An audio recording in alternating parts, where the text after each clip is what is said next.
हमारे संवाददाता सचिन इस वक्त हमारे साथ जुड़ चुके हैं। सचिन, और दूसरी तरफ अश्मित भी हमारे साथ जुड़े हुए हैं। लेकिन सचिन, बार बार खुलासे हो रहे हैं और इस चिट्ठी का जिक्र अपनी मौत की 2 हफ्ते बाद की तारीख खुद अशरफ की तरफ से बताई गई थी। और अब ये चिट्ठी, बड़ा खुलासा जो ये बताता है कि जब ये खुलेगी तो इसमें बहुत कुछ सामने आएगा। बिल्कुल, सबसे बड़ी बात यहां पर यह कि इस लिफाफे ने एक तरीके से सनसनी जो है वो फैला दी है। बड़ी बात यहां पर यह कि आखिर इस लिफाफे में क्या होगा। ये बंद लिफाफा कई सवाल खड़े कर रहा है कि आखिर इस लिफाफे में क्या क्या चीजें हो सकती हैं। लेकिन फिलहाल अनुमान यह लगाया जा रहा है कि इस लिफाफे में अतीक अहमद और अशरफ द्वारा कुछ बातें लिखी गई हैं, कुछ ऐसे नाम हैं जिसमें इस बात का भी जिक्र हो रहा है, जो सूत्र के हवाले से खबर सामने आ रही है कि इस पत्र में, इस बंद लिफाफे में कुछ राजनेताओं के नाम भी हो सकते हैं या फिर कई कुछ ऐसे व्यापारी है जिनके नाम हो सकते हैं जो शायद अतीक अहमद के लिए खतरा बने हुए थे। और इसीलिए आपको जानकारी दें कि इसीलिए कहीं ना कहीं जो तमाम साजिशें रची गई हैं, यानी कि अतीक अहमद को अगर आप बार बार सुनते होंगे, अगर जब भी कैमरे के सामने अतीक आ रहा था तो उसने इस बात का जिक्र किया कि देखिए मुझे मारने की साजिश रची जा रही है। और इसी से इस लिफाफे को जोड़ा जा रहा है कि शायद उस लिफाफे में वो नाम हो सकते हैं जिससे, जिन नामों से, जिन शख्सियतों से कहीं ना कहीं अतीक को डर था कि यही वो लोग हैं जो मुझे मारने की साजिश रच सकते हैं या फिर मेरे परिवार के लिए खतरा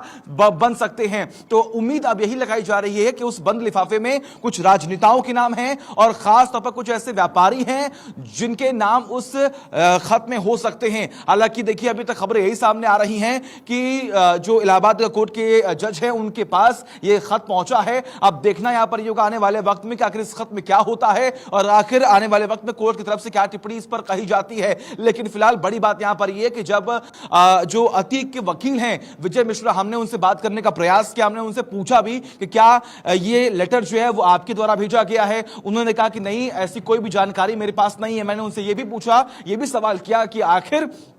वो पत्र जो है वो कोर्ट तक कैसे पहुंचा, क्या पूरी प्रोसीजर जो है वो आपने फॉलो की, तमाम चीजें मैंने पूछी। लेकिन फिलहाल उन्होंने मना किया कि मेरे पास कोई भी ऐसी जानकारी नहीं है और फिर उन्होंने फोन काट दिया। लेकिन देखिए अब सबकी नजरें इसी बात पर टिकी हुई हैं कि अगर आज उस लिफाफे में अगर कुछ नाम हो सकते हैं तो आखिर वो कौन कौन से नाम हैं जिसको लेकर अतीक लगातार संकेतों के मायने क्या है अमित, अगर आप बता सके, क्योंकि अशरफ ने इस बात का जिक्र किया था। हालांकि जब ये लिफाफा हम देख रहे हैं, ये सीलबंद लिफाफा और भारत 24 पर एक्सक्लूसिव, इसमें नीचे लिखा है अतीक अहमद। लेकिन अशरफ ने चिट्ठी का जिक्र किया था ये कहते हुए कि सीएम योगी मेरा दर्द जानते हैं और उनके खिलाफ साजिश रची जा रही है, मेरे ऊपर बड़े फर्जी मुकदमे दर्ज किए गए हैं। एक तरफ ये चिट्ठी का लिफाफा, ये लिफाफा सामने आना एक्सक्लूसिव, दूसरी तरफ अशरफ की कही हुई एक्सक्लूसिव बातें, संकेत इसके क्या समझे जाएं?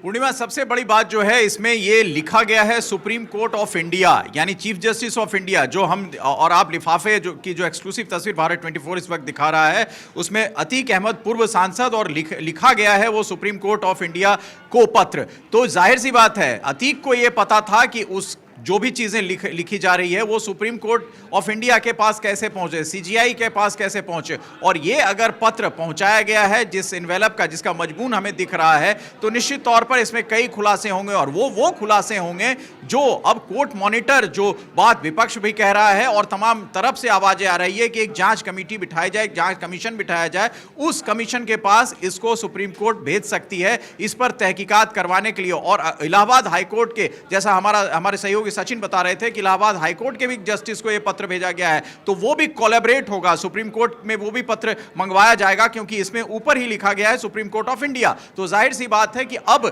जो निष्पक्षता जांच की है वो सुप्रीम कोर्ट के ऊपर निर्भर करती है और कितने नए खुलासे हैं उस पत्र में वो सुप्रीम कोर्ट के पास, जाहिर सी बात है बंद लिफाफा है तो कॉन्फिडेंशियल रिकॉर्ड के तहत आएगा और तब वो खोला जाएगा जब सीजीआई की उस पर सहमति होगी। लेकिन कुल मिलाकर एक नया ट्विस्ट, नया मोड़ तो इस पूरे घटनाक्रम में आ ही गया है पूर्णिमा, कि कम से कम अतीक ने अगर अपनी बात कहने को एक पत्र के जरिए उसने पेश किया है या उसके भाई ने इस चीज का जिक्र, जो गुड्डू मुस्लिम के तरफ इशारा कर रहा था और जिस वक्त उसकी हत्या हो जाती है, तो ये कयास लगाए जा रहे हैं कि वो कुछ कहना चाहता था, लेकिन क्या कहना चाहता था, किन बातों की संदिग्धता उसमें है और किन लोगों की संलिप्तता इसमें है, ये तमाम चीजें इस पत्र के जरिए खुलासे होंगे। और कोर्ट जब इस विषय पर अपनी टिप्पणी करेगा, सुनवाई करेगा, तहकीकात करेगा, तो वो इस पत्र को जरूर नजीर की तरह पेश करेगा। पूर्णिमा, ठीक है, लेकिन 29 24 मार्च को पेशी के दौरान इस बात का जिक्र अशरफ की तरफ से कर दिया गया था और इस वक्त स्क्रीन पर आप वो लिफाफा देख रहे हैं। ये लिफाफा है सील बंद, ये जाएगा चीफ जस्टिस ऑफ इंडिया को, क्योंकि इसमें साफ रेफर सुप्रीम कोर्ट किया गया है। दूसरी तरफ सीएम के पास भी ये चिट्ठी जाए, ये कहा गया था अशरफ की तरफ से मेरी हत्या के बाद उसने ये बता दिया था कि 2 हफ्ते के बाद मुझे मार दिया जाएगा, 2 हफ्ते बाद मेरी हत्या हो जाएगी। अश्मित भी हमारे साथ बने हुए हैं। अश्मित, एक तरफ जहां पर ये तस्वीरें और जाहिर बात है इसके बाद अब और भी सवाल खड़े होते हैं कि कैसे, एक तरफ जहां पर अशरफ और अतीक ये कहता था कि इनकी नीयत साफ नहीं है, ये मुझे मार देंगे,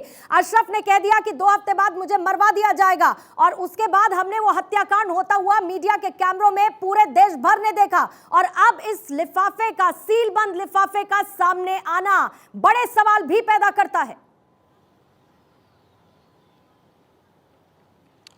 बिल्कुल बड़े सवाल पैदा कर रहा है पूर्णिमा। और देखिए एक बड़ा ट्विस्ट जो है अब इस पूरे मामले को लेकर के सामने आया है। अब देखना होगा, देखिए जब हत्या हुई थी अतीक और अशरफ की, जब मेडिकल जांच के दौरान उन्हें लाया गया था, तब जो है अतीक की बातें आपने सुनी थी, जो है वो गुड्डू मुसलमान के बारे में कुछ कहना चाह रहा था, और उसी वक्त जो है हत्या हो जाती है, गोली लगती है। तो अब जब एक लिफाफे की बात सामने आई है और उस लिफाफे में कि कौन से वो बड़े नाम है जिसका जिक्र लगातार अतीक और अशरफ के द्वारा किया जा रहा था, ये कहा जा रहा था कि हत्या की कोशिश हो सकती है, और जब भी मीडिया से बात होती थी तो ये जिक्र जरूर किया जाता था, और शायद यही वजह है कि लगातार वो कुछ कहना चाहता था। लेकिन अब जब ये जांच किए जाएंगे तो ये देखा जाएगा कि कौन से वो नाम है। और फिलहाल इस वक्त जो स्थितियां बनी है इस पूरे मामले को लेकर के, पूरे प्रकरण को लेकर के, वो अब आगे आने वाला समय में इसको लेकर के जवाब है इसके वो निकलकर सामने आएंगे। सचिन, जब जवाब सामने आएंगे, लेकिन उससे पहले सवाल बहुत हैं। पहले हत्याकांड, उसके बाद एसआईटी का गठन, उसके बाद ये चिट्ठी, और इस चिट्ठी में 5 बड़े नेताओं का नाम मुमकिन है, ये सोर्सेस के हवाले से बताया जा रहा है। कैसी हलचल इस वक्त पूरे प्रयागराज में आप होते हुए देख रहे हैं, क्योंकि आप तो लगातार इस खबर को कवर करते रहे हैं, और अब ये चिट्ठी बम जो सामने आया है जाए, जिससे बड़े खुलासे हो सके, और अगर 5 बड़े नेताओं के इसमें नाम सामने होते हैं तो बड़ा सवाल ये कि कौन वो 5 बड़े नेता, कौन? पूर्णिमा, देखिए सबसे बड़ी बात यहां पर यह है कि देखिए यहां पर भी एक रणनीति जो है वो अपनाई गई है। रणनीति यह कि अतीक अहमद और अशरफ को यह मालूम था कि अगर हम प्रयागराज आ रहे हैं तो हो सकता है कि हमारी हत्या हो जाए, क्योंकि मुमकिन है, आप बाहुबली हैं, आप आतंक के आका हैं, आप जिस तरीके से लगातार चर्चाओं में हैं, तो आपके दुश्मन भी होंगे। ये संभवतः पूरी कोशिश जो है वो उन लोगों की हो सकती है जिसको अतीक से खतरा हो सकता है, इसलिए अतीक को मरवाया गया हो। तमाम ऐसे आम जनता है, उन लोगों के बीच में, उन लोगों के जहन में भी तमाम चर्चाएं हैं कि आखिर करवाया तो किसने करवाया। लेकिन इन तमाम चीजों के बीच में भी अगर हम बात करें तब देखना यहां पर योगा के आने वाले वक्त में होता क्या है। लेकिन अभी भी देखिए किस तरीके से प्लानिंग जो है, एक रणनीति जो है वो अपनाई गई, और अतीक को यह मालूम था अगर ऐसी घटना होती है तो उससे पहले ही एक लेटर जो है, शायद पहले ही प्लान किया गया हो अतीक और अशरफ की तरफ से कि हम एक लेटर जो है वो बनाकर रखते हैं जिसमें हमारे स्टेटमेंट्स होंगे, और अगर ऐसा कुछ होता है तो हम जो स्टेटमेंट है, ये जो खत है वो हम रिलीज करेंगे। अब इस खत की वजह से अगर आप देखेंगी पूर्णिमा, तो कहीं ना कहीं तमाम वो लोग जिनको ये डर होगा कि आखिर हमारे इसमें नाम हो सकते हैं, तो कहीं ना कहीं उनकी भी टेंशन अब बढ़ने वाली है।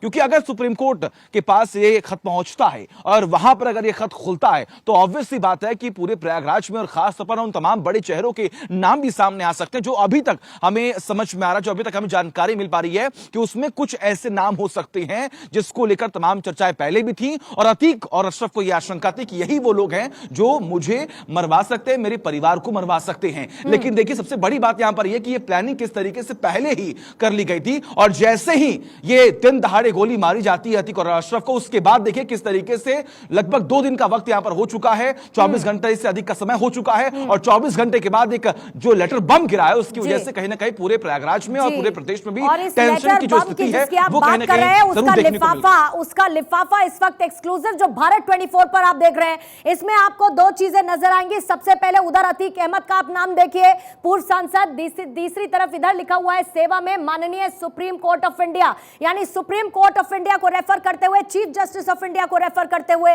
और यह भी कहा गया था कि यह लेटर वहां जाए, सीएम के पास जाए, और उसने इस धमकी का जिक्र किया था कि मुझे यह कहा गया है कि किसी बहाने से बाहर निकाले जाओगे और निपटा दिए जाओगे। 2 हफ्ते का वक्त उसने दिया था, और उसके बाद अब यह लिफाफा भी सामने आ चुका है जिसके अंदर नाम हो सकते हैं न जाने किन किन के, जिन्होंने उसको धमकी दी थी और क्या जिन्होंने उसकी हत्या की साजिश रची थी।